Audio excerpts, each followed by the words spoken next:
El filo de los moluscos es un grupo de invertebrados celomados que cuenta con una gran cantidad de especies y podemos encontrar registro fósil desde el Paleozoico, debido a que estos forman estructuras carbonatadas que los protegen, muchos de ellos con una concha bien formada de carbonato de calcio. De esta manera podemos ver acá un diagrama donde nos muestra el número de especies en el tiempo geológico que tenía cada uno de estos subgrupos o clases que hay dentro del filo molusca. En el caso de los monoplacófora, era un grupo que tenía su mayor diversidad en el tiempo del Paleozoico y ahora hay unas especies que no son muchas y se les consideran fósiles vivientes porque presentan la misma forma corporal que cuando fueron encontrados estos organismos fósiles en su tiempo en que estaban vivos.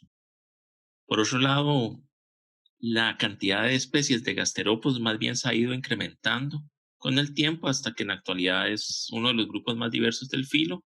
Otro grupo que tuvo su mayor abundancia en especies en el pasado fueron los cefalópodos, pero hubo un punto a partir del Mesozoico en que empezaron a tener una reducción en la cantidad de especies, que entre esto están también las extinciones en masa que explican un poco estos patrones, pero también competencia con otros grupos. Tenemos el caso de Bivalva también, que es un grupo que ha aumentado su diversidad de especies con el tiempo, mientras que hay algunos grupos menos conocidos como Scaphopoda, Solenogaster, Autofabiata, que son formas que son del fondo marino y algunas de estas no dejan un registro tan notable porque no presentan tan siquiera una concha, como vamos a ver más adelante. Entonces, este patrón podemos irlo viendo con los diferentes grupos en donde unos lograron mantener una biodiversidad alta y otros más bien esa se ha reducido con el tiempo, pero aún así permanecen. Las especies que están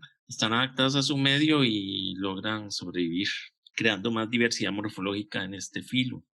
Pese a eso, todos cuentan con características diagnósticas que los unifican como molusca. Estos, pues, obviamente serían protostomados bilaterales, con lado izquierdo y lado derecho, y entonces también, pues, eso implica tener un lado dorsal y un lado ventral, que es donde vamos a ver mayores diferencias, porque del lado dorsal es donde vamos a tener principalmente las estructuras de protección, y en el lado ventral vamos a tener acceso a lo que sería mucho de su pie muscular y también en cierta forma a sus órganos, porque es el tejido suave.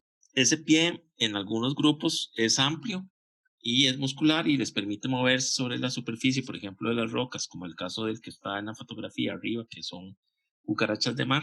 Y en otros está tan modificado que más bien forma brazos con ventosas, como en el caso de los cefalópoda. Y entre estas dos formas vamos a ver que hay diferentes variaciones. En bivalvos tiene una forma de hacha en algunos de ellos que les permite excavar.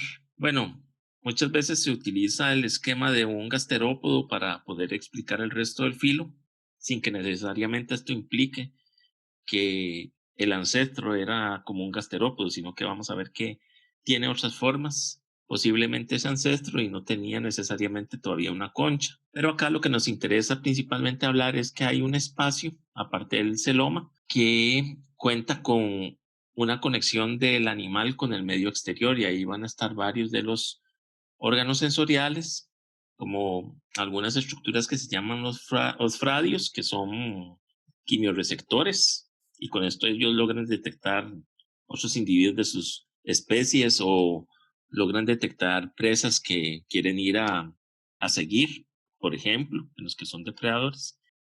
También va a estar ahí en la cavidad palial la salida de lo que sería el metanefridio para la expulsión de desechos nitrogenados, la salida de los conductos que vienen de las gónadas para soltar en algunos de ellos lo que serían los huevos ya fecundados.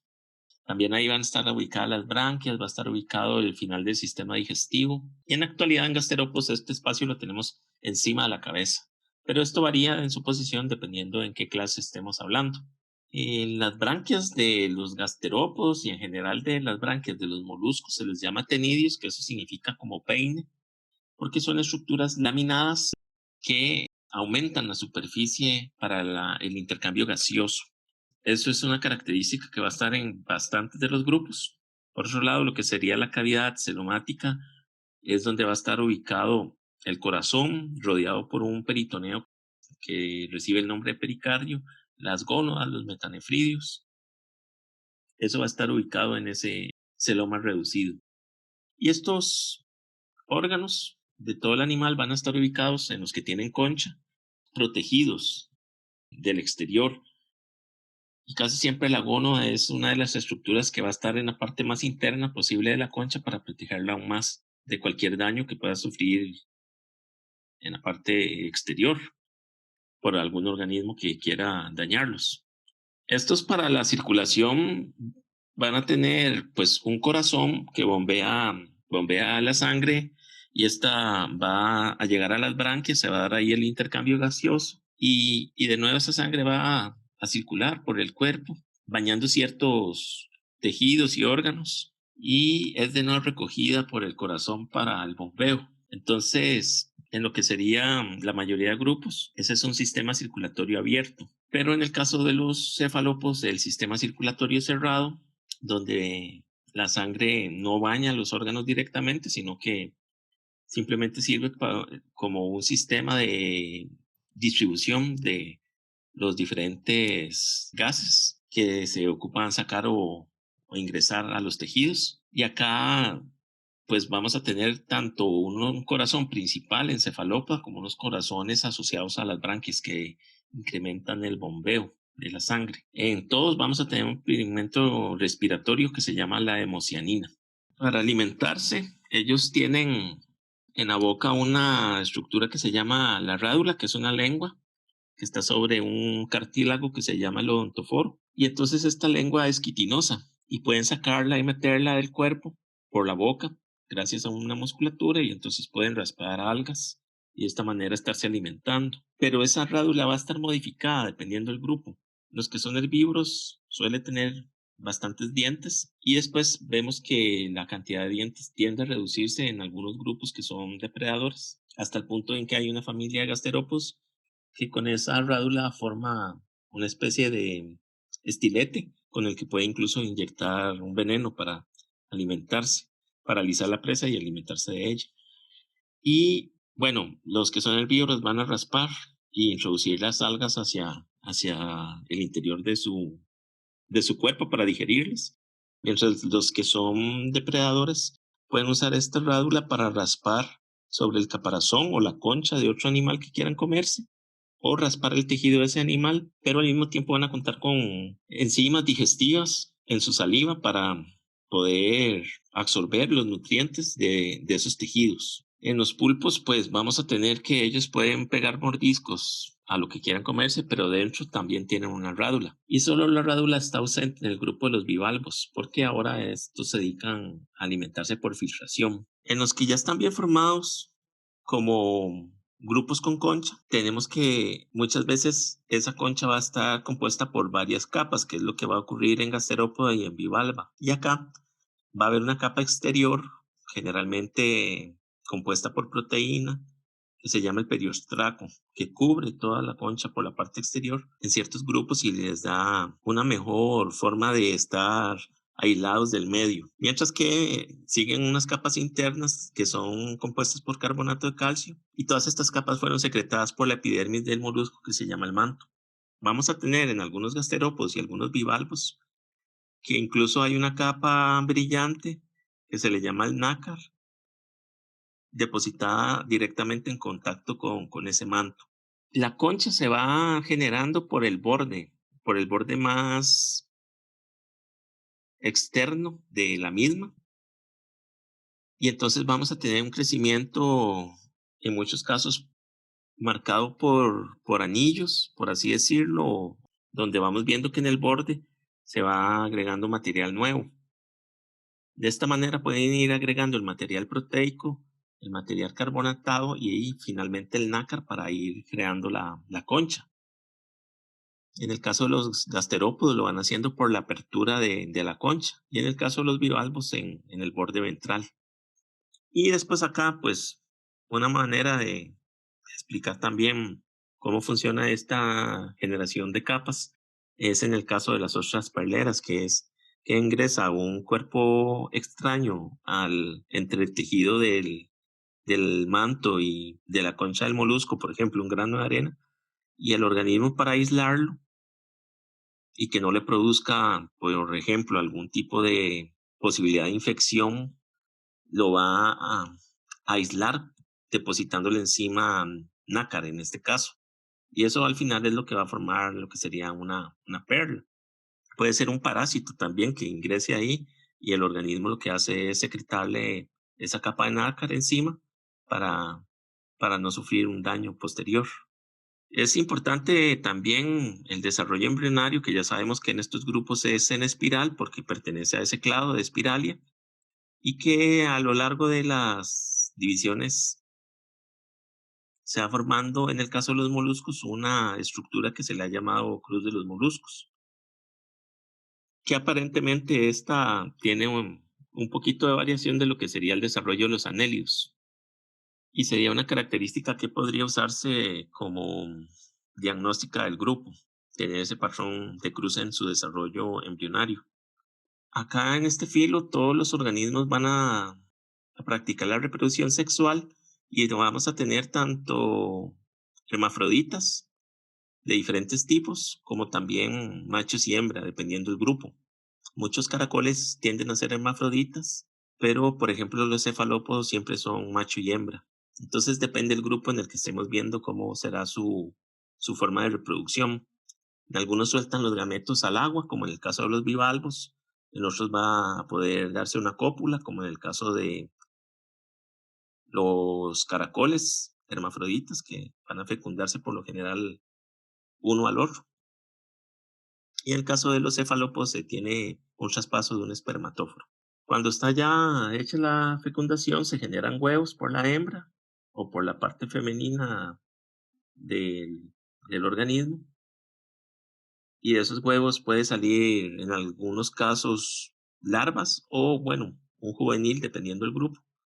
Pero cuando son larvas, vamos a tener la presencia de inicialmente lo que se llamaría la larva trocófora, que es una larva que cuenta con un penacho de cilios y después un anillo de cilios como a la mitad del cuerpo de la larva que le permite la natación en el plancton. Esta larva tiene pues ya un digestivo con el que puede incluso alimentarse en ese periodo en el plancton, ir creciendo y puede pasar al estadio de larva belígera, donde ya inicia a formarse la concha, que en este caso todavía sería una concha de proteína, y suelen tener un embudo ciliado con el que pueden recoger material alimenticio del plancton. Y ya se está formando el pie y todos los órganos desarrollados dentro de esta concha inicial, que se le conoce como la protoconcha, hasta que ya después se asientan en algún sustrato y empiezan a alimentarse ya en ese medio donde estarían ubicándose. Y se empieza a generar lo que sería ya la concha de carbonato. Se perdería ese embudo y la alimentación sería por la boca y la rádula. En las de agua dulce, obviamente no se puede soltar una larva que nade porque se la llevarían las corrientes, por ejemplo, los ríos. Entonces genera en ciertos bivalvos que viven en agua dulce una larva que se llama gloquidio, que tiene unos dientes, es como una pequeña almeja con dientes que puede prensarse en las branquias de peces y de esa manera distribuirse. Y después otros organismos lo que van a hacer, como gasterópodos, es poner masas de huevos, que de esos huevos ya pueden salir juveniles, o también es lo que van a hacer los pulpos, poner huevos en algún sustrato y de esos huevos saldrían juveniles. Entonces también la reproducción, pues, en ese sentido varía dependiendo en qué grupo estamos. Lo que son las clases, hay unos que parecen gusanos, incluso no tienen una concha sólida, sino que son escamas carbonatadas secretadas por el manto. Y acá está el grupo de los caudofobiados. Estos son moluscos menos conocidos por las personas. Muchos de ellos habitan en sedimentos enterrados. Y entonces acá el pie está en la parte cercana a la cabeza y es un pie reducido que le sirve simplemente para excavar en el sustrato. Ahí cerca está la boca que esa boca pues obviamente tiene una rádula al ser un molusco y se va a estar alimentando de material que está ahí en los sedimentos. En la parte posterior de estos gusanos moluscos va a haber una cavidad paleal que cuenta con un par de branquias. Estas branquias suelen estar expuestas a la superficie del agua, donde entonces se da el intercambio gaseoso, mientras que la cabeza del animal está enterrada. Y acá vamos a tener machos y hembras. Entonces, en ellos las escamas de carbonato se ven como elementos pequeños que cubren todo el cuerpo del animal y en este caso se pueden incluso ver cierto brillo de esos cristales que forman en la escama cuando uno lo observa con un estereoscopio, con luz. Esta es la manera como ellos habitan en el sedimento, enterrados, y cómo tienen la manera de extender y contraer el pie para enterrarse. Con la rádula pueden atrapar microorganismos que están abajo en los sedimentos. Entonces, para ello tienen diferentes formas como ganchos o dientes. Y de esa manera es que ellos están habitando. De estos grupos es de donde se conoce menos su diversidad para ciertas partes del mundo, como en el caso de Costa Rica, no han sido formalmente reportados, porque no se han buscado con mucho detalle. Podría ser que en aguas de profundidad estén presentes. El otro grupo son los solenogaster, también van a ser moluscos con forma de gusano, que tienen también su cuerpo cubierto por escamas calcáreas secretadas por manto, que es la epidermis de los moluscos. Y acá, a diferencia de los anteriores, que había macho y hembra, estos grupos son hermafroditas. El pie, ahora sí, está a lo largo de todo el cuerpo, en la parte ventral, y está protegido en un surco, donde lo pueden usar para movilizarse, pero lo van a mantener de esa manera un poco protegido. A diferencia con Caudofobiata, que tenía el pie en la parte anterior.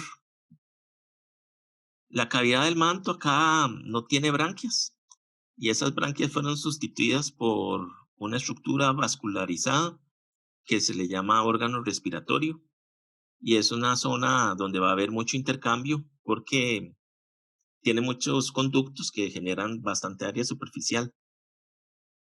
En este clase de moluscos podría ser que la rádula en algunas especies se haya perdido secundariamente, pero vamos a tener especies que sí la presentan. Algunos de estos van a estar viviendo en sedimentos arenosos o en lodos, tienden a vivir en la superficie, movilizándose con ese pie, utilizando para ello también sus músculos. Y otros pueden vivir encima de octocorales, alimentándose de los pólipos, de los nidarios que viven ahí raspándolos. Aquí podemos ver en esta figura diferentes cortes de un molusco de este tipo, desde la cabeza hasta la parte posterior en la cola. Y entonces, con estos cortes teñidos, se puede ir observando las diferentes estructuras. Acá adelante, cerca de la boca, pues vamos a tener la zona donde está la abertura del digestivo y también donde podemos ver la rádula. La rádula está aquí abajo y se puede ver los diferentes dentículos quitinosos que tienen para utilizar para raspar. Y acá se ve el detalle del manto que genera esas espículas. Posteriormente vamos a tener lo que sería la parte de la zona donde están glándulas de la faringe, que les ayuda con lo que sería la digestión. Y acá abajo en la zona ventral está el pie metido dentro de ese surco. Como les mencioné, este pie va a ir a lo largo de todo ese surco, atravesando todo el cuerpo. Y es muscular. Lo utilizan para ayudarse en la locomoción. Acá hay un detalle de las escamas del cuerpo, que son de carbonato y secretadas por ese manto. Y en esta zona ya empezamos a ver lo que sería El pericardio, ya en la parte más trasera, donde estaría el corazón, para que haría el bombeo de la sangre al resto del organismo. Y en la parte de la cola está el órgano respiratorio, donde el animal va a obtener oxígeno y desechar dióxido de carbono.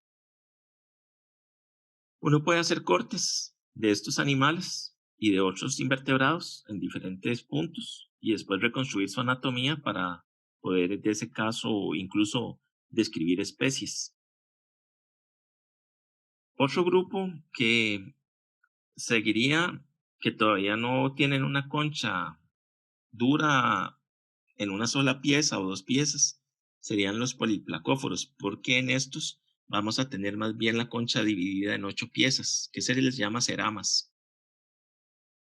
Y acá también vamos a tener que el organismo tiene un pie en la parte ventral, aquí el pie es bastante amplio, muscular, les ayuda a pegarse a las rocas, van a estar en sustratos duros, ahí se alimentan raspando algas con la rádula y el pie les ayuda a movilizarse y a sostenerse. Por ejemplo, si viven en la zona de playa y el oleaje golpea muy duro, mantenerse con ese pie pegados al sustrato evita que el oleaje los separe de la roca. O si hay un animal que los quiere comer, como un pez o un ave, ellos con este pie pueden hacer una especie de vacío en la roca y mantenerse pegados. Y su parte dorsal está protegida, pues obviamente por las ceramas. Al borde de todos los poliplacóforos hay una estructura que no genera esas ceramas, sino que lo que genera son igual escamas de carbonato de calcio o espinas incluso.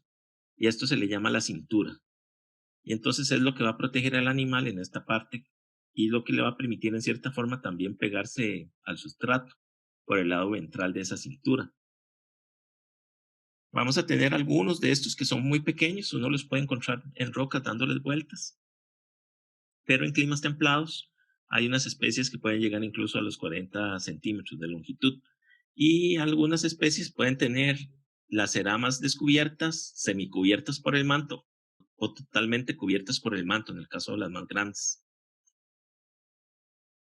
Acá, a pesar de que tiene 8 placas dorsales, vamos a tener que solo tiene un par de nefridios, pero sí lo que tiene abajo en la zona ventral es un montón de branquias. Aquí hay un diagrama que ahorita vemos lo de las branquias. Aquí hay un diagrama general de la anatomía interna. Esta anatomía ya no va a cambiar mucho. Es similar a la que mencionamos con el diagrama de un caracol, donde, y lo que hemos visto un poco con los anteriores grupos, donde está la boca, tenemos estas glándulas asociadas al esófago, a la faringe, un estómago, glándulas digestivas, vamos a tener lo que sería el digestivo, la zona de las gónadas también bastante protegida, como les mencioné, dentro de la concha, el pericardio, donde está el corazón, etcétera, que salen en la parte posterior en el caso de los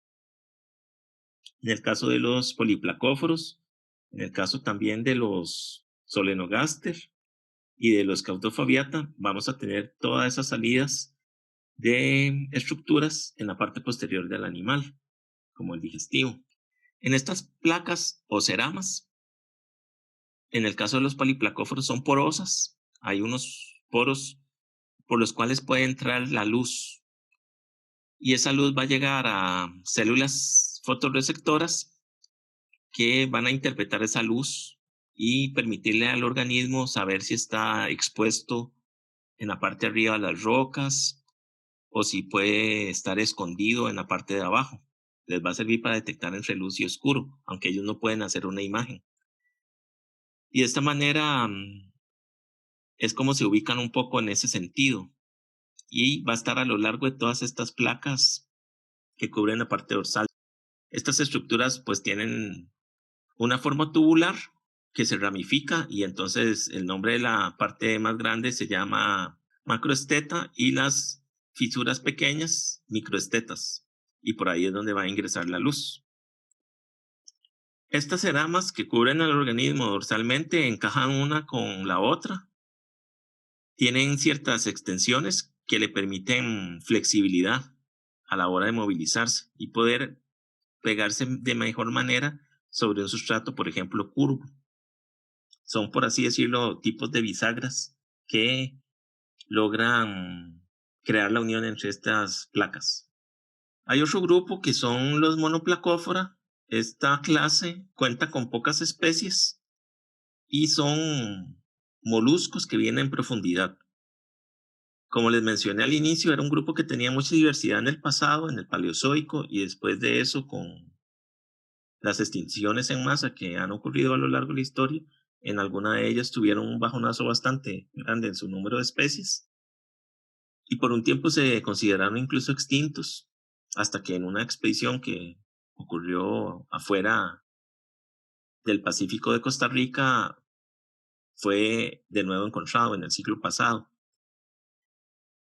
Y estos son moluscos que tienen ya una concha dura, univalva, y esa concha tiene forma como de un sombrero donde tiene un ápice, que ese ápice da hacia la parte anterior. Esta punta de la concha estaría hacia donde está la cabeza del animal. Y acá lo que vamos a ver es que hay una serie de repetición de partes que tienen los monoplacófora en su cuerpo que los hace un poquito diferentes del resto de clases. Por ejemplo, hay 8 músculos para retraer el pie. Igual que en Poliplacófora vamos a tener varias branquias. Acá las branquias van a ser de 3 a 6 pares. En Poliplacófora podían ser un montón más que estaban en surcos igual a los lados del pie. Acá vamos a tener 2 pares de gónadas. El corazón tiene 2 aurículas. Hay de 3 a 7 pares de metanefridios para la excreción. No tienen ojos porque viven en un ambiente de oscuridad y profundo, no los requieren. Son conchas que andan por ahí de los 3 centímetros de longitud. Y el género que se encontró en Costa Rica es Neopilina. Entonces este grupo, porque los fósiles son muy similares a las especies actuales, se les consideran fósiles vivientes. Acá ya podemos también ver que esa misma repetición de partes se da también en lo que sería el sistema nervioso, donde tenemos diferentes ganglios que están ubicados a lo largo del cuerpo en formas pares, lo que nos indica también una especie de segmentación o metamerismo en el organismo. Pero el resto del cuerpo del animal no se encuentra dividido como en un anélido.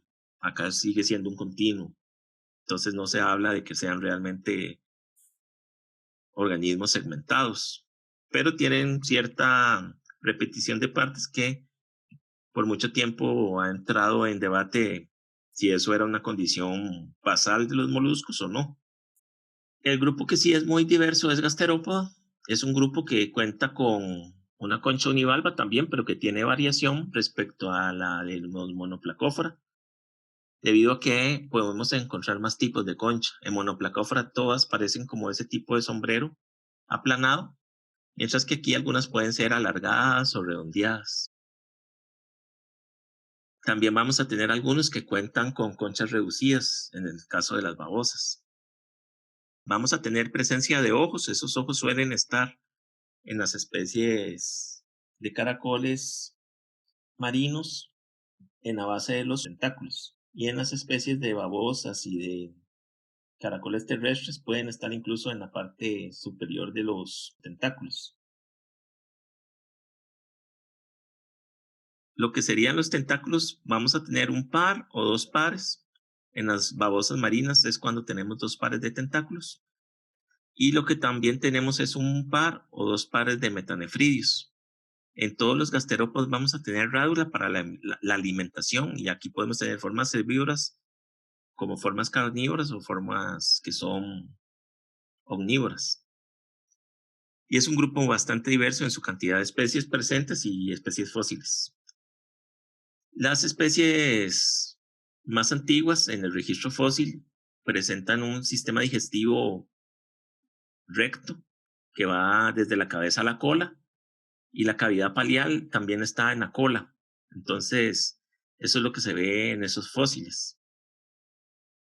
Pero hay varios cambios que han ocurrido en toda la morfología de gasterópoda a lo largo del registro fósil y que también se ven en las etapas del desarrollo embrionario. Y uno de esos procesos es la espiralización de la concha, donde formas basales dentro del grupo de gasterópoda tenían también forma como un sombrero chino, y así se piensa que tal vez era el ancestro de gasterópoda, un animal con forma de sombrero chino, donde el pie abajo era bastante amplio y no podían guardarse los órganos dentro de la concha. Y con el tiempo, en el registro fósil se ve que esa concha empieza a hacerse más alta, y empieza a enrollarse hacia la parte delantera del animal en forma de espiral sobre la cabeza del animal, pero la cavidad palial sigue estando en la parte trasera. Esto lo que les permitió es tener más espacio para poder esconder todo el cuerpo dentro de la concha y de esa manera protegerse. Entonces estas formas, la selección natural las fue privilegiando al ser menos depredadas y es donde hay más grupos actualmente de especies, mientras que las que se mantuvieron con formas de lapas, que es de ese tipo de sombrero chino, están presentes todavía grupos, pero no son tan diversos como el resto. Y un proceso secundario que se ve que ocurre es la torsión de todo el cuerpo. Todo el cuerpo del animal se da vuelta para que también girara con esto la concha, porque una hipótesis es que esas vueltas encima de la cabeza era poco eficiente para estos gasterópodos más basales, y ese giro de la concha permite distribuir mejor el peso hacia atrás. Pero con esto entonces el efecto secundario pareciera que es esa torsión de lo que sería el digestivo. Ahora el ano sale encima de la cabeza y la cavidad palial donde están las branquias está también al frente. Otra hipótesis es que esto mejoraba el contacto del agua frontal que podía venir del movimiento del animal al avanzar, que llegara agua más fresca hacia la cavidad palial que ahora está al frente. Pero es otra hipótesis que hay al respecto. Entonces vean que ahora el digestivo pues está torcido en forma de U, y eso provocó cambios en la morfología interna de los caracoles. Este movimiento de los órganos y del digestivo se puede ver también en el desarrollo embrionario. Una vez que ya tenemos la larva belígera, empezamos a ver que en la larva belígera todavía la salida del ano está en la parte posterior del animal y se va formando la cavidad palial conforme pasa el desarrollo embrionario también en la parte posterior, y ambas estructuras van girando con el desarrollo embrionario hasta que en las etapas ya que llega juvenil, tanto el ano como la cavidad palial están sobre la cabeza.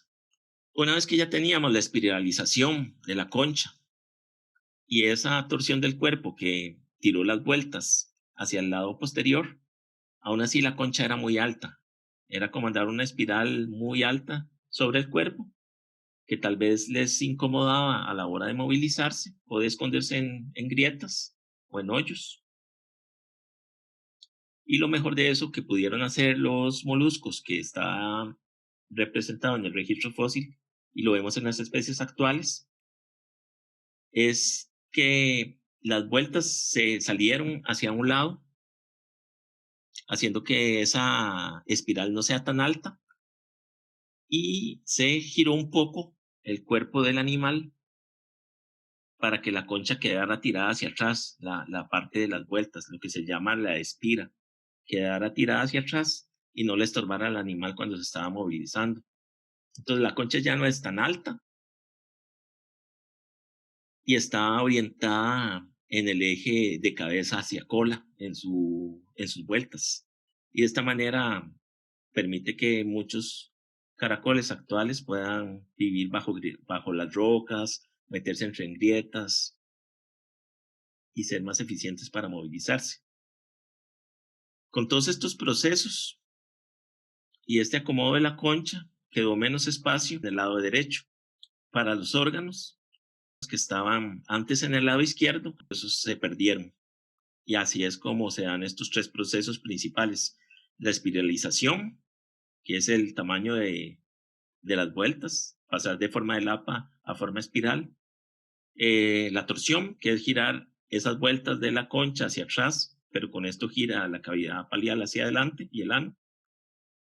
Y el arrollamiento, que es acomodar esas vueltas hacia una forma más alargada, lo que reduce el espacio y se pierden los órganos, los que eran anteriormente izquierdos, que ahora están en el lado derecho. Otra estructura que generan varios gasterópodos, pero no todos, es el opérculo, que es una tapa que calza con la abertura de la concha, donde cuando el animal se esconde, esta estructura aísla todo el cuerpo del molusco del medio exterior. Y ese opérculo puede ser de proteína o puede ser de carbonato de calcio. Depende del grupo. Todos estos cambios que les hablé del arrollamiento, la torsión y la esterilización de la concha, en cierta forma son apoyados por las filogenias moleculares que se han hecho recientemente. Y acá, por ejemplo, en este árbol molecular, que es de una publicación, nos pone en la parte de abajo del gráfico, acá marcado con rojo, el grupo de los patelogastrópoda, que son todas estas tipos de conchas que vean que tienen forma de sombrero chino.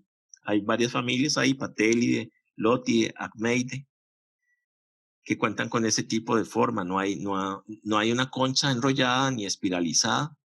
Y acá lo que vamos a ver es que a estas se les llaman lapas o sombreros chinos. La concha es completa, no hay ninguna perforación. En algunas hay una perforación aquí en la parte dorsal que se llama el foramen, acá no la tenemos.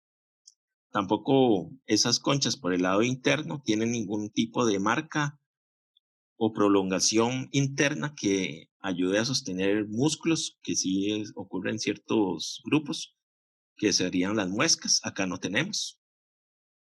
Estos se alimentan de herbivoría, viven en sustratos duros, raspando con la rádula películas de microalgas. Y parecido con Monoplacófora, tenemos un ápice que puede estar, bueno, acá un poco central, pero en algunas especies está tirado hacia adelante cerca de la cabeza, parecido como ocurría en Monoplacófora. Cuando uno las ve por abajo, hay una cicatriz interna que nos marca dónde estaba pegado el músculo, donde se sostenía el animal a la concha. Y aquí podemos ver algunos tipos de reproducción. En algunos son hermafroditas proándricos, o sea que al inicio eran machos y después pasan a hembras. Después tenemos hermafroditas simultáneos o bien especies que son dioicos. Y no hay un órgano copulatorio. Después subiendo acá por el arbolito está Cuculiniformia, que también vean, tienen forma de lapa, pero estas viven en profundidad sobre huesos de peces que caen al fondo, sobre picos de cefalópodos, huevos de tiburón que se van al fondo, las cáscaras, o madera que se hunde en el mar. Y estos organismos vienen ahí de esos estratos agarrando el material orgánico que está en los mismos. El ápice más bien acá, en lugar que estar anterior, está más bien tirado hacia la parte posterior de las conchas. Y después esto empieza a surgir en varios grupos de caracoles, que tenemos que un tentáculo, el derecho, también sirve como un órgano copulatorio. Tiene una estructura para ser como de órgano copulatorio. Y eso va a ocurrir en otros grupos. Ya después sigue el grupo de Neritimorphia, una subclase, que acá vamos a tener conchas bastante globosas. Ya vean que aquí la concha está incluso espiralada y arrollada. Y se hacen conchas muy globosas porque las vueltas internas, que por acá hay un eje en la mayoría de los caracoles, donde van esas vueltas girando, estos después posteriormente deshacen, reabsorben toda esta parte de la concha interna y crean un espacio bastante grande que no tiene divisiones, como en otros moluscos, donde está ese eje central. Y ahí pueden alojar la mayoría del cuerpo del animal. Vamos a tener que son especies herbívoras, usan la rádula para raspar algas o material vegetal. En algunos puede haber un sifón desarrollado para ingresar el agua a la branquia. Y lo mismo, acá vamos a tener que son dioicos, tienen fertilización interna, un órgano copulatorio derecho, como mencionamos anteriormente. Y hay especies marinas como estas, las neritas, que son muy comunes en las costas, o también hay especies terrestres. Y estas especies terrestres para la reproducción lo que usan es un espermatóforo. Otro grupito dentro de los neritimorphia son ya como las excepciones. Hay algunos que han vuelto secundariamente a tener forma de sombrero chino, como una lapa. Otros tienen una forma bastante curiosa, como estos que podemos ver acá en el centro, como globosa, pero estos solo habitan en cavernas marinas. Y después hay otros que han perdido la concha secundariamente y han agarrado una forma como de babosa, que son de este grupo Tiscanidae, que son unas babosas blancas que viven en rocas en el mar, alimentándose de algas. Un grupo más derivado dentro de la filogenia molecular que les estoy presentando son los Betigastropoda, y aquí tenemos mucha variación de formas, tanto de especies que parecen lapas, que acá es las que les mencionaba que tienen un agujero en la parte superior, y también van a haber formas enrolladas, como estos turbantes o abulones, que pueden unos tener esa vuelta muy grande, la primera vuelta muy grande y las vueltas pequeñas muy estrechas, otras con una formita un poco más de columna, pero siempre bastante globosas en su última vuelta. Ya en estas, Betigastropoda y las anteriores, Neritiformia, la cavidad palial está girada hacia la parte anterior del organismo, sobre la cabeza. Y acá hay una estructura que caracteriza a los Betigastropoda, que es un órgano sensorial que se llama el bursículo, que está en la base de las branquias. Esos bursículos, pues se cree que tienen función quimiosensorial para indicar al animal condiciones del agua. Después las conchas pueden ser bastante nacaradas, que eso va a ocurrir en los turbantes y también muy común observar en algunos abulones, que si uno quita el animal o en esta parte de la apertura se puede ver el nácar. Acá no vamos a tener presencia del sifón, que sí ocurría en algunos grupos de neritimorfia, pero no en todos, pero acá sí que no hay sifón. Y vamos a tener cambios en lo que sería la rádula. Ahora tenemos una rádula con muchos dientes, que son dientes quitinizados. Y estos también pueden consumir sobre algas en los sustratos, macroalgas o películas de algas, pero pueden también alimentarse de animales que están en el sustrato, animales sésiles como briozoarios, nidarios, cirripedios. En las especies que viven en profundidad son hermafroditas y después vamos a tener especies que pueden ser dioicas y hay un órgano copulador en el lado derecho del tentáculo del animal. Un grupo pequeño que ha sido estudiado recientemente son los Neophalina, y acá son caracoles que viven en las fosas hidrotermales o sumideros de metano. Esto ya es a bastante profundidad, 1000 metros, 3500 metros, donde salen estas sustancias químicas. Y entonces hay mucha cantidad de metales en esas aguas y estos animales los aprovechan en algunos casos para hacer conchas que están reforzadas con hierro, y las escamas que le surgen en el manto pueden ser de pirita por esa cantidad de minerales que hay en esos ambientes. Pero vamos a tener otros de conchas más sencillas, pero viven en esos mismos ambientes. Se parecen bastante a Betigastropoda y tienen incluso los bursículos en la base de la branquia. Entonces se cree que es un grupo bastante relacionado a Betigastropoda. Y un grupo muy diverso son los Caenogastropoda, con unas 100 familias alrededor. Acá ya vamos a tener incluso de todos los tipos de alimentación, desde herbívoros hasta especies que son depredadores o especies que son parásitos. Está la concha ya arrollada, girada, o sea, la concha totalmente desarrollada, y no tienen nácar. En la parte interna no tienen nácar. Todas esas conchas, si uno quita el animal, se va a ver blanco, porcelanizado, se le dice. Es solo la capa de carbonato de calcio lo que vamos a tener ahí. Y las rádulas cambian. De si es un organismo herbívoro, va a tener muchos dientes, en esa rádula, y si es un organismo que es carnívoro, esa rádula puede tener solo 3 filas de dientes. Incluso en unas están modificadas, como mencioné antes, para hacer un estilete para la alimentación, para inyectar incluso un veneno en los cónidos. Acá estos organismos cuentan con un sifón inhalante y un sifón exhalante para llevar el agua a las branquias y sacar el agua con los desechos y el dióxido de carbono de la cavidad palial. Y tenemos en este grupo la presencia del opérculo, que les permite protegerse del medio exterior, y el órgano copulador está al lado derecho de la cabeza.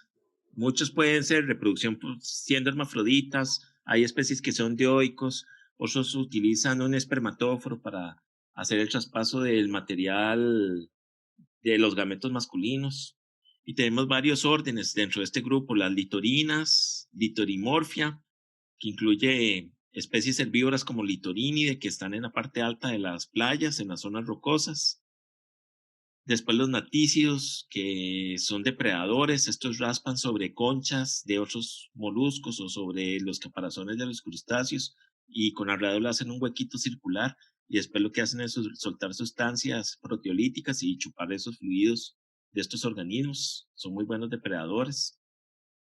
Los natícidos tienden a hacer conchas redondas, grandes, blanquecinas o crema.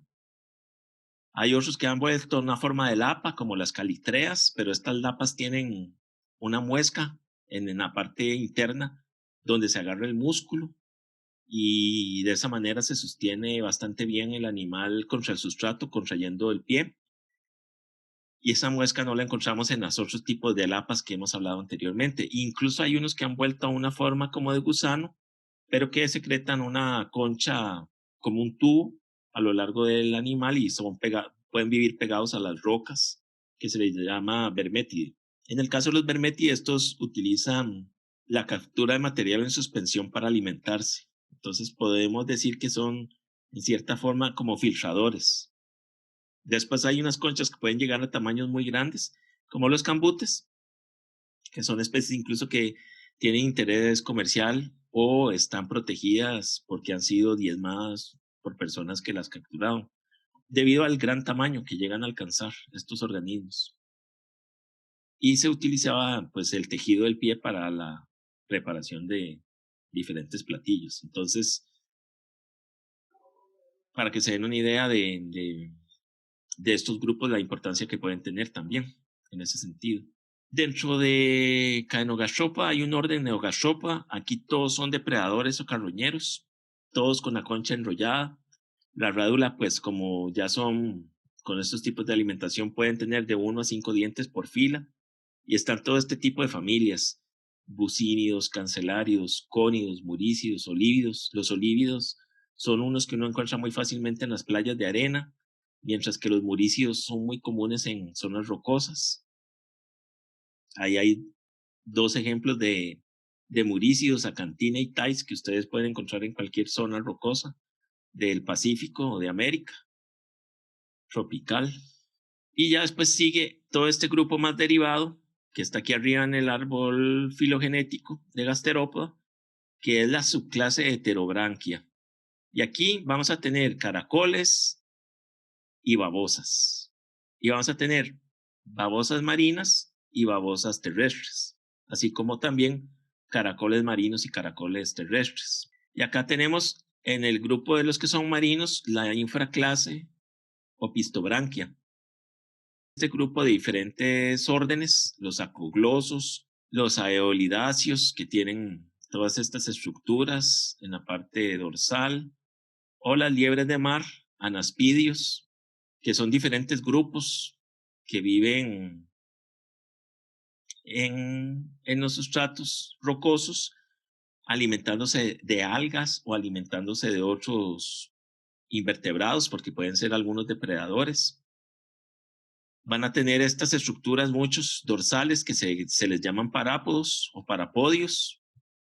Muchas veces esos parapodios pueden proteger las branquias y en otros las branquias están guardadas en una parte posterior del cuerpo del animal. En todos vamos a tener la presencia de 2 juegos de tentáculos.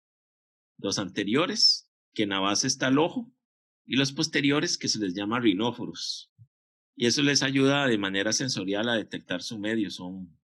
Pareciera buenos para la quimiorresección.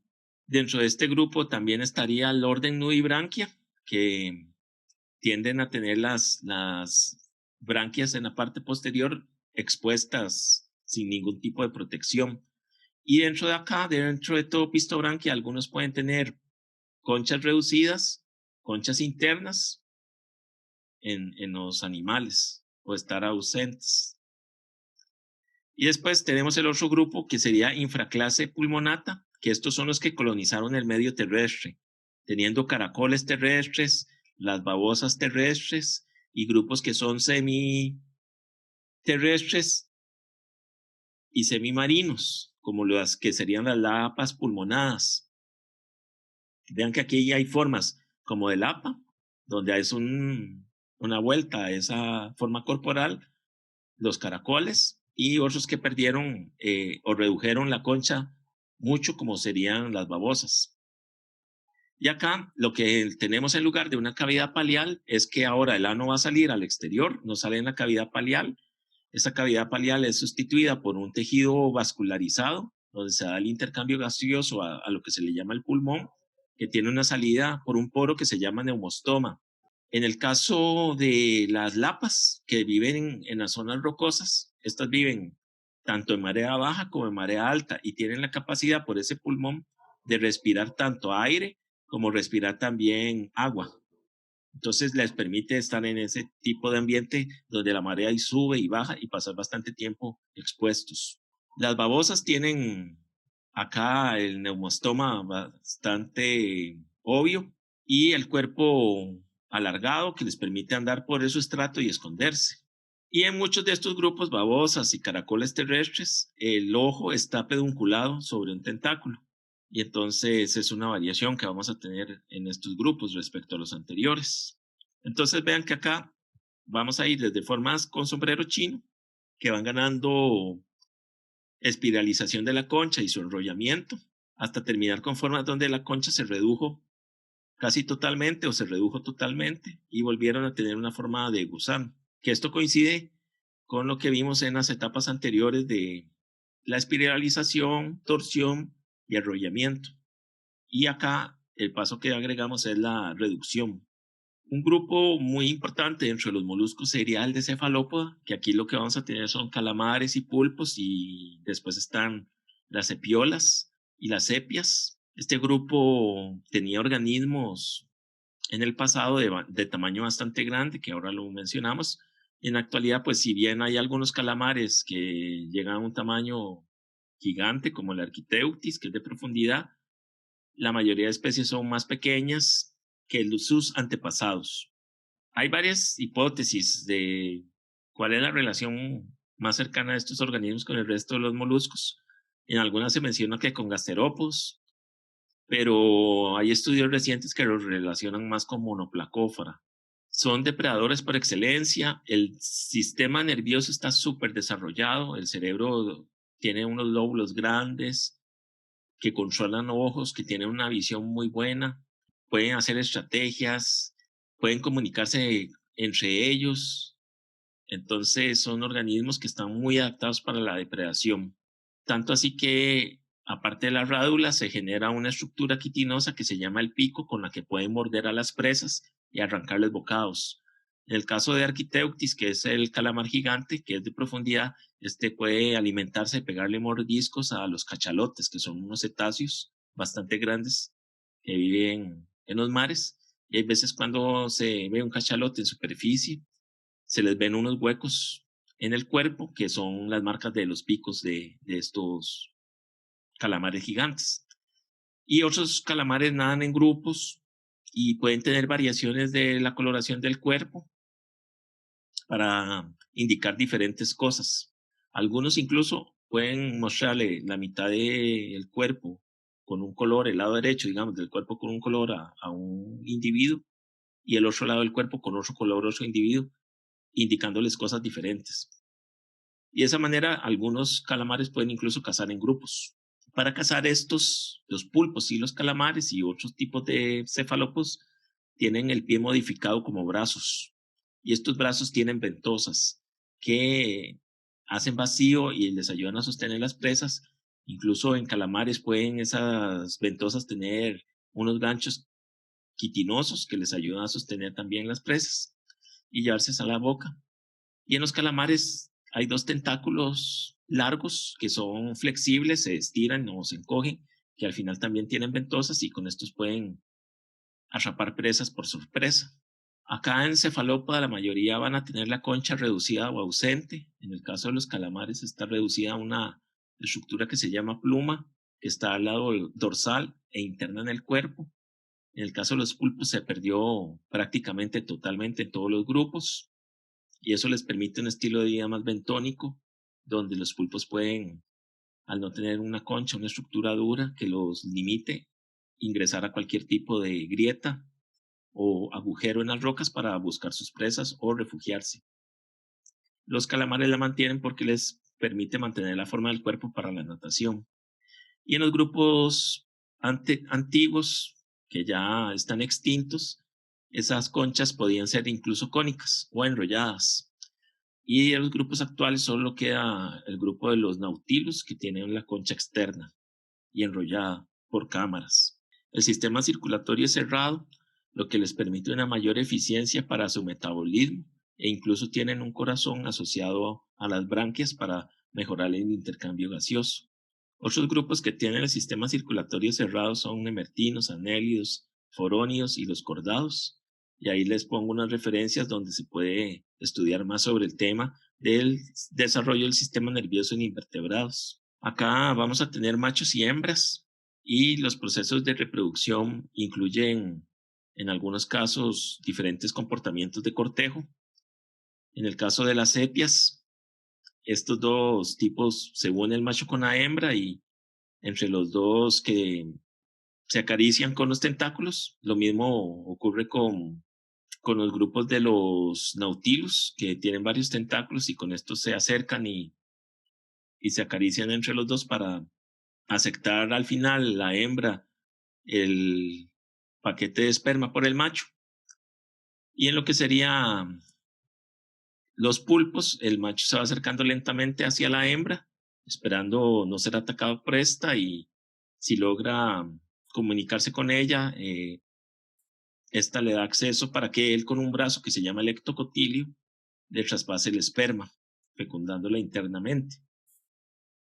Las hembras una vez fecundadas en sus huevos, después van a ser puestas y estos huevos tienen bastante vitelo por glándulas mentales que tienen que generan suficiente vitelo para los huevos y entonces de estos huevos van a salir juveniles una vez que eclosionan. Y en el caso de los pulpos, las hembras se quedan cuidando los huevos y no comen durante ese periodo. Incluso pueden ellas comerse brazos de ellas mismas para pasar ese periodo mientras los hijos nacen y por lo general después la hembra muere. Otra estrategia que tienen para la depredación es la presencia de un sifón, que es una extensión del pie que utilizan con el manto, que utilizan para hacer un embudo que pueden contraer contra la cavidad palial y de esa manera contraer el agua que está en esa cavidad palial y expulsarla a chorro y nadar a mayor velocidad. También les sirve cuando quieren tirar la tinta, tirarla como un chorro de tinta. La tinta la utilizarán para escapar de depredadores principalmente. En cambio, la propulsión lo pueden usar para ya sea escapar o para perseguir una presa. Los ojos son complejos, tienen córnea, tienen lente, y entonces ellos pueden tener imágenes bastante bien elaboradas de su medio, y eso es lo que les permite tanto perseguir sus presas de forma eficiente como comunicarse con otros organismos por cambio de color, incluso también ver cómo es la superficie de los medios, que ellos pueden imitar un poco esa superficie en parte con lo que ven y con el tacto de sus tentáculos. Esto era lo que les mencionaba sobre los cambios de color y eso lo logran gracias a unas células que se llaman cromatóforos, que son células que tienen pigmentación interna, cápsulas con pigmentación interna y están asociadas esas células a fibras musculares que las pueden jalar, por así decirlo, y de esta manera, pues la célula con la tinción puede ensancharse o puede aplanarse, cambiando el tono del color que se expresa. Después tiene otras células que se llaman iridocitos que reflejan la luz y de esa manera logran también hacer cambios en la luz que se refleja sobre los cromatóforos. Y después están estas especies que les mencionaba que se entierran, que son las epiolas, que para escapar de depredadores grandes lo que hacen es mantenerse escondidas también para esperar presas que pasen a su alrededor y con los brazos se echan sedimento encima. Y cuando están haciendo este ejercicio, obviamente van cambiando de colores por el hecho de la contracción muscular que ocurre. Lo de la tinta, ya se los mencioné y lo utilizan como una sustancia que pueden expulsar a través de la cavidad palial y el sifón para dejar esta nube de melanina que utilizan como una nube para poder escapar. Esto es las filogenias hechas en base al registro fósil y hechas actualmente con genética para el grupo de cefalópoda, la del registro fósil y anatomía de los organismos vivos del año 87, 1987, y la última filogenia que les presento acá es del 2004, genética. Y entonces entre estas dos se ven algunos cambios. Este grupo es bastante antiguo, hay fósiles desde la época del Cámbrico y teníamos que los grupos iniciales tenían una concha externa, como el caso de los amonites, que podían llegar a tener un tamaño bastante grande. Aquí en la foto del lado derecho, para comparación, que está el doctor José Vargas, a la par de unos fósiles de cefalópodo, vean el tamaño de los amonites, que es la concha enrollada, que está aquí al lado, y esta concha la tenía el animal de forma externa, y el animal vivía en la parte, en la última cámara de la concha, el cefalópodo, con sus tentáculos. Y después tenemos este grupo como más basal, y de los grupos actuales están los nautilus, que también presentan una concha similar, espiral y externa. Estos todavía están presentes. Y ya después por acá teníamos grupos parecidos a los calamares, los belemites, que la concha era como un cono. Vean el tamaño que podía tener esta concha. Y ahora imagínense el tamaño del animal vivo más sus tentáculos. Y esta concha era interna, cónica, pero tenía una cámara que estaba en esta zona, que era donde estaban ubicados los órganos, y el resto eran cámaras que podían estar semivacías o llenas de material carbonatado.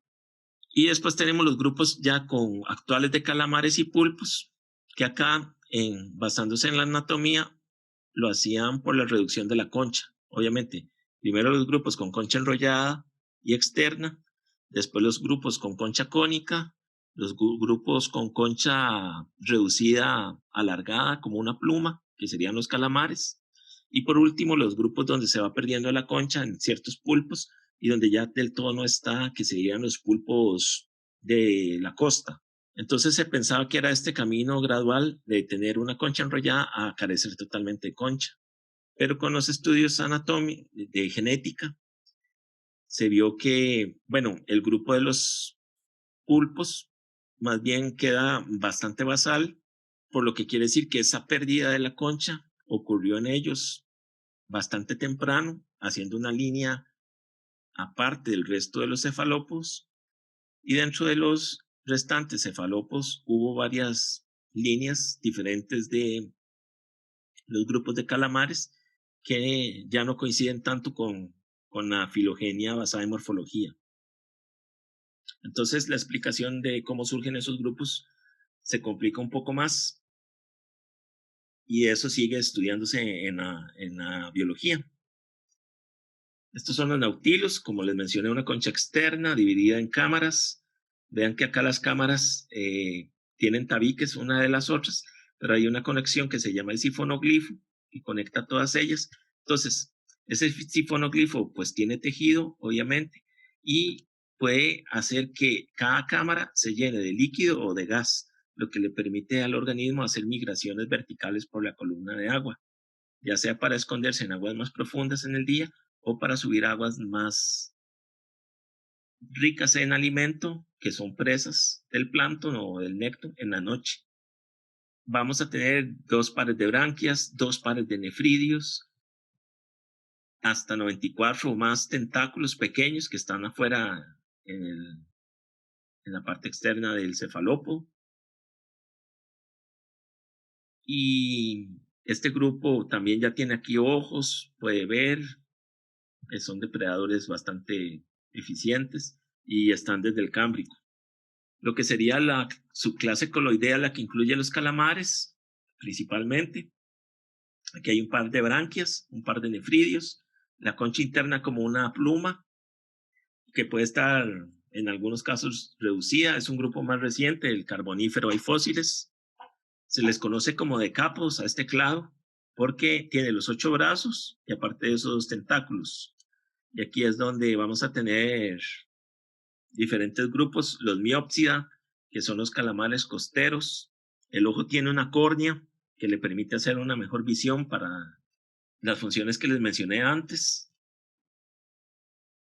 Después están los calamares oceánicos, que es oegópsida. Aquí no hay una córnea porque estos viven a profundidad, pero sí cuentan con unos párpados que les dan protección a los ojos. Y acá vean el tamaño que puede tener una de estos calamares de profundidad. Aquí es donde estaría el calamar gigante también, el Architeuthis. Y después tenemos varios órdenes pequeñitos, espirulina, sépida, sepiólide, que son estos tipos de cefalópodo, donde incluso algunos pueden tener una concha interna enrollada, dividida en cámaras, pero siempre interna. Y en las sepias puede ser una concha carbonatada, un poco más gruesa que las conchas quitinizadas de los calamares.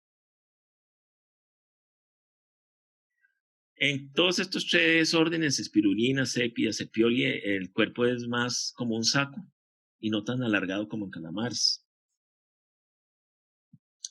Después está el orden de los octópodos, que son los pulpos costeros o algunos pulpos de profundidad, donde ya la concha no existe, está totalmente reducida, que no suelen tener aletas como si las tenían los calamares, porque en calamares está esta presencia de aletas que les ayuda a la natación para cambios de dirección y equilibrio.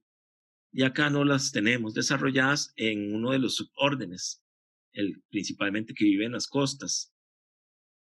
En unos que son más de profundidad, sí que pueden tener unas aletas en la cabeza, que son los cirrata. Y en estos de profundidad, pues en cada ventosa hay unos cirros pequeñitos asociados a las ventosas, mientras que en los más comunes de ver, que son los incirrata, esas ventosas no tienen esos cirros. En ambos grupos sí tenemos una membrana entre los brazos, una membrana entre cada brazo, que en los de profundidad es más amplia que en los incirrata. Y después tienen el brazo que funciona como ectocotilio para la reproducción. Otro orden que son de profundidad son los vampiromorfa, que son el calamar vampiro. Estos también tienen aletas en la cabeza. Acá tenemos una membrana entre los brazos bastante amplia. No hay un ectocotilio. Aparte de los 8 brazos, tiene 2 cirros muy delgados que salen, que son filamentos sensoriales, porque estos viven en ambientes oscuros de profundidad. Y en el caso de pulpos, hay unas especies que pueden ser venenosas, como las que están presentes en el Indo-Pacífico, que asociado al pico tienen unas glándulas de veneno. Entonces, esta especie es uno de los organismos más venenosos que hay en el mundo, gracias a una cefalotoxina que inyecta de esa manera y puede causar la muerte incluso de una persona. Otro grupo que tenemos en moluscas serían los bivalvos, que por su nombre es que tienen 2 valvas, la concha está dividida en 2 valvas, izquierda y derecha. Hay la parte dorsal del organismo, la que va a estar más protegida en la zona donde las valvas se cierran, y la parte ventral está en el borde. Hay una zona donde va a estar la entrada del agua hacia las branquias, que es la cavidad paleal, y estos organismos ingresan agua a las branquias y las branquias las utilizan para atrapar también alimento, no solo para la respiración. Y de las branquias pueden transportar el alimento hacia la boca, pero en esa boca ya no hay una rádula porque el material del que se alimentan es bastante fino y no necesitan raspar nada. Entonces la rádula se perdió secundariamente. La unión de las valvas es por una estructura con dientes que se llama la charnela, que es lo que las mantiene unidas, aparte de una proteína que es el ligamento, que está asociada a esta zona y que sirve como de articulación para la valva. Y tiene músculos que le ayudan a abrir o cerrar esa válvula, que incluso dejan su marca en la concha de la forma en que estaban unificados con ella. Hay un par de nefridios y después, cuando va creciendo, va agregando material hacia acá, hacia el borde. Desde que inició como una protoconcha, que después se pierde, pero que va agregando este tipo de material. Y acá están todas las partes que tiene las diferentes conchas. En estos grupos va a haber en la parte interna del seno palial, que era por donde van a estar el ingreso hacia las branquias, la zona de salida del digestivo, de los nefridios, de los gametos, y esto es lo que comunica con el sifón inhalante y exhalante que están en el lado posterior. Y en el lado anterior lo que vamos a tener es la presencia del pie, que sirve para excavar en las especies que viven en sedimentos. Y otra cosa interesante es que van a haber unas especies más basales que todavía necesitan de palpos, que son estas protuberancias como tentáculos, para agarrar material sedimentario y llevárselo a la boca para alimentarse. Todavía no son filtradores. Y en otros grupos ya esto se abandona y se convierten en organismos totalmente filtradores. Y la filtración se da gracias a que estas branquias están cubiertas por cilios, que son los que logran movilizar el alimento después hacia la boca. Y el intercambio de las sustancias se da acá, de los gases, por lo cual las branquias incluso en algunos casos están plegadas para aumentar esa superficie de intercambio. La reproducción acá, ya lo mencionamos, es por medio de larvas, como la rocófora. En este caso, la belígera de los bivalvos ya es bivalva. En las de agua dulce era el gloquidio. Y acá lo que se da es la expulsión de los gametos hacia el agua para la fecundación, en el caso de las marinas en el agua, generar las larvas. En el caso de las aguas dulces ingresa la parte femenina y genera los huevos fecundados, que generan las larvas gloquidio. Los bivalvos todos son hermafroditas. Esta es la filogenia molecular de bivalva y entonces en la parte más basal están las especies que les mencioné, suelen alimentarse por medio de palpos todavía. Las branquias no están plegadas, son branquias simples como peines y todavía se alimentan por medio de estos palpos, agarrando sedimento. No hay una estructura que se llama el viso, que son unas fibras con las que se pegan al sustrato. Obviamente estos no los ocupan porque vienen sedimentos. Y la charnela es de dientes, muchos dientes pequeños, por lo cual se le llama taxodonta. Entonces este sería el grupo más basal dentro de bivalvia. El siguiente grupo serían los Theriomorphia, que estos ya son bivalvos que tienen las estructuras del viso, que son unas fibras de colágeno con las cuales se pueden pegar a un sustrato, sustituyendo el pie. El pie aquí está presente, pero es reducido. Y entonces acá vamos a tener formas que van a sentarse sobre un sustrato y mantenerse pegadas por el viso, pero algunas otras después pueden fusionar alguna de sus valvas a la roca y mantenerse cementadas, que sería el caso de las ostras. Y acá tenemos el ejemplo de la ostra perlera o diferentes tipos de ostiones o ostras que uno puede encontrar pegadas en las rocas. También de las que viven pegadas por el viso en las raíces de los manglares están las pianguas y en sedimentos enterradas, pero porque las conchas se hacen muy pesadas, serían las chuchecas.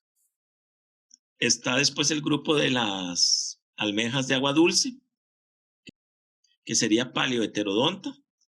Y aquí, estas son las que tienen la larva gloquidio. Van a haber diferentes familias. Las de agua dulce, obviamente, a haber menos disponibilidad de carbonato de calcio. Esas conchas son más delgadas que las marinas. Y el último grupo son las heterodonta, donde la charnela está desarrollada con dientes heterogéneos. Hay dientes cardinales, dientes laterales, que varían en su forma y en su número. El pie está muy desarrollado y lo utilizan para excavar. Y estas son formas más derivadas dentro de la clase bivalva, donde la concha tiene una mejor forma de cerrarse. Y los sifones están mucho más desarrollados. Los escafopos, que son organismos bentónicos que tienen forma de colmillo, la concha tiene una abertura en la parte de abajo y una abertura en la parte apical, y entonces la cavidad del manto va a lo largo de todo lo largo de la concha. No hay branquias, pero por esta piel del manto se da el intercambio gaseoso. El pie es cónico y lo utilizan para excavar. Y aparte de eso tienen unos tentáculos que se llaman cactáculos, que son ciliados, con los que atrapan material que quieren alimentarse y se lo pueden llevar a la boca. Son muy pequeños, entonces aquí hay una carencia de órganos como lo que serían ojos, branquias, no hay corazón tampoco. El intercambio gaseoso lo hacen por la piel y la distribución de alimento por el digestivo. Y pueden estar desde la costa hasta bastantes metros de profundidad, 6.000 metros de profundidad. Y de esta manera viven enterrados, solo con la parte de afuera de la concha, la parte trasera de la concha expuesta o semienterrada, y la cabeza con la boca y los tentáculos en la parte más profunda en el sedimento. Y ahí se pueden alimentar de detritos del sedimento o de protozoarios que ahí habitan. Lo que serían las relaciones evolutivas, pues antes se pensaba que el organismo basal era tipo un molusco con una concha aplanada como una lapa, y de ahí surgirían los diferentes grupos. A esto se le llama el molusco ancestral generalizado. Esa explicación con el tiempo fue dejándose de lado y se hicieron estudios morfológicos por cladismo, donde lo que quedó ubicado más basal fueron los organismos más vermiformes con escamas, seguidos de los poliplacóforos, donde ya hay una concha dividida que también tiene escamas en la cintura, y ya después estarían las formas con concha, donde se relacionaba los cefalópodos más con los gasterópodos y los escafópodos más con los bivalvos. En otros estudios de cladismos más recientes, publicados en libros, ya se asociaba más todavía lo que sería poliplacófora con los grupos de los gusanos escamados en molusca. Y incluso había evidencia ya en el desarrollo de Solenogaster, en el desarrollo temprano, de una posible concha dividida en placas, parecida a poliplacófora, pero que después se pierde y solo se mantienen las escamas.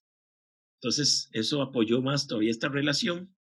Y acá más bien ya se pensaba que había una relación entre cefalópodo y escafópoda basado en ciertas características anatómicas, pero después esto se fue dejando de lado con la evidencia molecular. Por ejemplo, ciertas estructuras del sistema nervioso era lo que parecía unificar a cefalópoda con escafópoda, pero estudios posteriores del sistema nervioso indicaron que eso no eran estructuras que tuvieran un origen en común y ya no hay ese vínculo que se pensaba antes en esa hipótesis. En el 2011 sale este artículo de Smith con esta filogenia molecular, que más o menos es lo que se mantiene en la actualidad, donde pues obviamente quedan los grupos como gusanos más basales, que coincide con un morfológico más reciente, donde el posible ancestro de molusca tal vez era similar a un gusano escamado y no con una concha, donde la cavidad palial estaba en la parte posterior. Después surge, pareciera, y apoyado en una evidencia molecular, nada más, un clado que incluye monoplacófora y cefalópoda, que esto cambia la visión de que les dije anteriormente. Y acá, pues monoplacófora, vimos que tenía repetición de ciertas partes y una concha hiposombrero chino, y el cefalópoda de la forma morfológica es totalmente diferente, pero aparentemente están relacionados por su material genético. Aquí buscar una explicación morfológica es más difícil. Después acá surge el otro clado que era más bien escafópoda con gastrópoda, apoyado por genética, que cambia también lo que se pensaba antes, donde escafópoda más bien estaba cercano a cefalópoda o a bivalva. Y el último grupito que nos queda son los bivalvos. Pero dentro de este análisis molecular, sí se mantienen las relaciones que les hablé en cada clase. Los cambios que vimos dentro de cada clase se reflejan igual dentro de este árbol, que es un poco más reducido. Entonces eso pareciera que tiene cierta concordancia.